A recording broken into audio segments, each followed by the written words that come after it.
આ તરફ નડિયાદ શહેરમાં 15 ઇંચથી વધુ વરસાદ વરસ્યો અને ધોધમાર વરસાદ બાદ ઠેર ઠેર પાણી ભરાયા. નીચાણવાળા વિસ્તારોમાં જળબંબાકારની સ્થિતિ છે.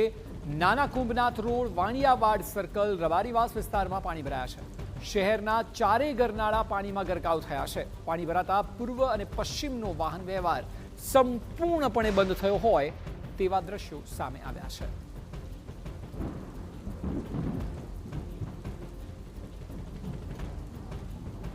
હાલ ખેડામાં નડિયાદના દ્રશ્યો જુઓ કે ચારેય ગરનાળા શહેરના જે છે તે પાણીમાં ગરકાવ થઈ ગયા છે.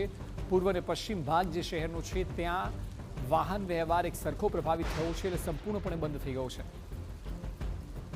સામાન્ય દિવસમાં આ બજાર વિસ્તાર એ ભીડથી ભરેલો હોય, લોકોની અવરજવર દેખાતી હોય, પરંતુ અત્યારે જો એક વ્યક્તિ માંડ દેખાઈ રહ્યો છે અને તે ભારે વરસાદને કારણ કે નીચાણવાળા વિસ્તારોમાં જળબંબાકાર જેવી સ્થિતિ અત્યારે સર્જાયેલી જોવા મળી રહી છે.